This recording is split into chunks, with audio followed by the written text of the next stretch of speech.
Hello and welcome to sports Yaari. और T20 world cup की जबरदस्त कवरेज यारी पर जारी है और अब वक्त हो चुका है स्क्वाड एनालिसिस। लगातार हम टीम्स का जो है एनालिसिस कर रहे हैं। अब जो टीम्स ऊपर आ रही हैं उन पर भी बात करेंगे आगे जैसे जैसे बढ़ेंगे टूर्नामेंट में। लेकिन अब सारी टीम्स में से एक टीम बची है और वो है पाकिस्तान, जिनकी ज्यादा चर्चा है। तो पाकिस्तान का लाइनअप आप टाइटल में भी देख रहे होंगे कि सवाल वहां पर यह है कि क्या Babar, Rizwan and bowlers that's it. क्या कहानी ये है कि यही यहां पर घूमती है धुरी पूरी की पूरी टीम की।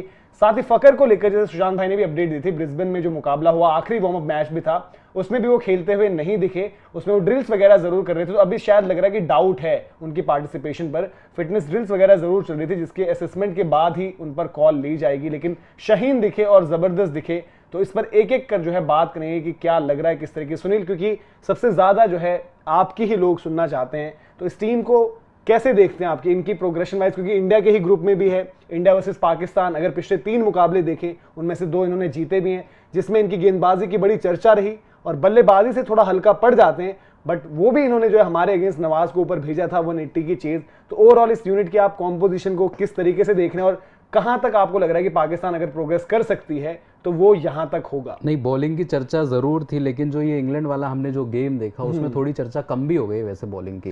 फिर उसमें वो है कि पूरे तरीके से देखो नहीं हुआ कि एक गेम से वो नहीं हो जाता। नहीं मैं वो नहीं कह रहा, लेकिन जिस तरीके से ठीक है वहां पे अफरीदी ने तो बढ़िया बॉल डाला। अफगानिस्तान के अगेंस्ट भी जितना मैच हुआ अफरीदी ने बढ़िया ही बॉल डाला उस तरीके से। लेकिन आप उस दिन हारिस रऊफ ने नहीं किया था ना बॉल, उस दिन तो नहीं किया था इंग्लैंड वाले में मेरे ख्याल से नहीं किया था शायद से। नसीम की वहां हसनैन आ गए थे ना, उस दिन हसनैन की पिटाई हो गई थी, आते ही 20 रन वहां पे बेन स्टोक्स ने मार दिए थे।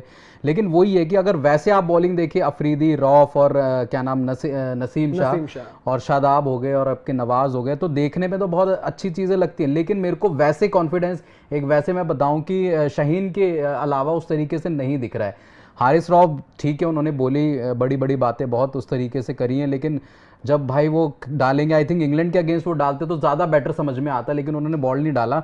अब यहाँ पे 23 तारीख को भाई बिल्कुल सबसे बड़ा टेस्ट वहाँ पे देखने को मिलेगा।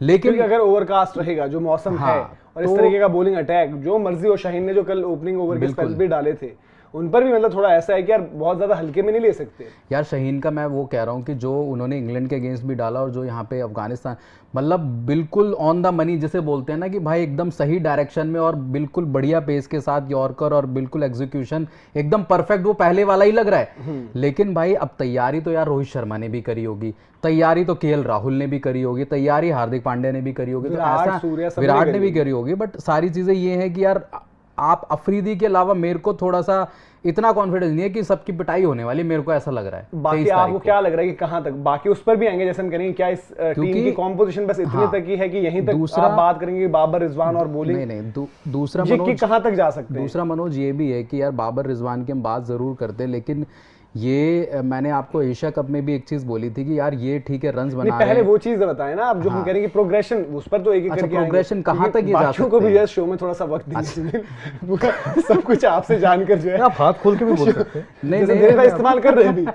आप देख सकते हैं जैसे इस्तेमाल करा अभी हाथों का, तो आप भी कर सकते हैं। प्रोग्रेशन हल्का जैसे किया आपने, मैंने देखा हो आप हाथ बांध के जैसे हाथ खोल के वो देखा मैंने, देखिए नोटिस हो रहा है सब कुछ। तो आप ये बताइए प्रोग्रेशन के लिहाज से आपको क्या लग रहा है? आप तो मुझे लग रहा है खतरनाक आपकी तरफ से बात आने वाली है। 2 मैचेस से ज्यादा मैं नहीं देख रहा हूं उनके। मतलब आपको ये है कि ग्रुप स्टेज पर आप कहते हैं कि ग्रुप स्टेज पर ये कैंपेन शायद इनकी अंत हो सकती है। दिलीप भाई, आप दोनों चीजों में, एक तो कंपोजिशन ओवरऑल जैसे हम बात करें उस पर इन डिटेल आएंगे जरूर, बट प्राइमरीली यहाँ पर कि आपको क्या लग रहा है कि पाकिस्तान का सफर कहां तक हो सकता है इस वर्ल्ड कप में, जो उनकी परफॉर्मेंस अभी हमने हाल फिलहाल में देखी है उसके हिसाब से? तो एक सेमीफाइनल तक का तो आप फिर भी सोच सकते हो कहीं ना कहीं, क्योंकि इनकी ताकत बॉलिंग भी है और इनकी वीकनेस बॉलिंग भी है। क्योंकि जिस दिन इनकी बॉलिंग देखिए, मैं तो मेरा हाथ मेरे साथ तो है, मैं शायद नहीं कर पाऊंगा, मेरे साथ है, ठीक है। तो मेरा ही मानना है कि देखो जिसका जो तरीका है, जैसे बाबर रिजवान का अपना तरीका है, तो अपने तरीके से करेंगे। मैं बिना हाथ बांध करके बोलना मेरे थोड़ा मुश्किल है। ये थोड़ा कर रहे हैं अपना तरीका, तो मैं थोड़ा पास हुआ हूं, फिर थोड़ा बहुत रहा है मामला। तो मेरा ये मानना है कि यार उनकी स्ट्रेंथ ही उनकी बॉलिंग है, और जो क्योंकि नसीम शाह को आप देखेंगे, शाहीन शाह को रखेंगे, इवन हारिस रऊफ को रखेंगे, तो ये इनकी ताकत है। पर जिस दिन ये और जाएंगे उस दिन आप कहाँ जाओगे? क्योंकि फिर आपके पास क्योंकि आपका जो मिडिल ऑर्डर है वो सारी चीज़ें, तो थोड़ा वो दिक्कत है अगर आप उसमें जाएंगे, क्योंकि बैटिंग में भी सेम इनके साथ वही चीज़ है। रिजवान एंड बाबर। तो फकर का अभी कुछ क्लैरिटी उस लिहाज से मिल नहीं रही है कि मतलब क्या कुछ है, क्योंकि दोनों वार्म अप मैचेस उन्होंने नहीं खेले। और फिर आप मिडिल में, आप सबको पता है मिडिल में पता ही नहीं है। आप मतलब ज्यादा शायद जो परफॉर्मेंस देखिए आप नवाज और शादाब को ज्यादा बैक कर आप सभी टीमों से, मतलब ये सच बोल रहा हूँ मैं, अगर आप न्यूजीलैंड को रख लें, किसी को भी रख लें, सबसे वीकेस्ट जो मिडिल ऑर्डर है वो आपका पाकिस्तान का। अब वो कुछ स्पेशल कर जाए, आपको लग रहा है कि अभी भी मतलब अगर अच्छा भी करते तो सेमीज में जिस तरीके से पिछली बारी हुआ था कि सेमीज तक ये जा सकते हैं, उसके बियॉन्ड मुश्किल लग रहा है आपको? आकाश, यही सवाल। और दूसरा जो सुनील ने बात करी, क्योंकि बॉलिंग पर उनके डिस्कशन को लेकर जाते हैं कि बॉलिंग किस तरीके से रहेगी।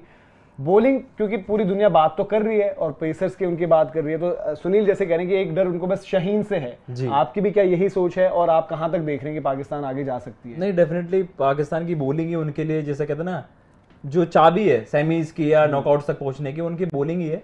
रिजवान बाबर भी अच्छा कंसिस्टेंटली कर देते हैं, तो उनको ये नहीं रहना चाहिए कि यार उनकी बॉलिंग कमजोर तो कहीं से भी नहीं है, कि खाली एक ही डायमेंशन है, कि खाली शाहीन अफरीदी अच्छा कर रहे हैं। वो चिप इन करके सब कुछ अच्छा कर देते हैं। एटमैक्स मुझे भी सेमीज ही लग रहा है उनके लिए, पर वो भी मुश्किल, क्योंकि उनका कैंपेन इंडिया से पहले मुकाबले से डिसाइड हो जाएगा मेरे ख्याल से। वो जीतते हैं तो आई थिंक वो थ्रू हो जाएंगे, हम जीतते हैं तो हम सेमीज जा रहे हैं। तो मुझे पाकिस्तान के लग रहा है एटमैक्स सेमीज। और बाकी एज अ बॉलिंग ग्रुप जो मतलब सुनील को सुनील कह रहे कि बस मुझे शाहीन का है, बाकी के मैं उस तरीके से भी नहीं देख रहा, चाहे वो हारिस रऊफ की बात हो रही है और कुछ हो। वो कह रहे मुझे उतना थ्रेट किसी और से नहीं। हारिस रऊफ इस वक्त दुनिया के बेस्ट डेथ बॉलर्स में से हैं। नसीम शाह की करियर की शुरुआत अच्छी हुई है और उनको 2-3 मैच जीते कि आपको इंडिया का मैच जीतना है। आपको ये जरूरी भी नहीं कि आपको ये जरूरी भी है कि आप अफ्रीका के वर्सेस मुकाबला मतलब हार भी सकते हैं, you can afford to lose भाई। उसके देखो, बाद के मुकाबले आप आकाश इस चीज को, इस बारी टूर्नामेंट जो हम देख रहे हैं अभी यहाँ पर जो क्वालिफाइंग राउंड चल रहा है, उससे समझ लीजिए कि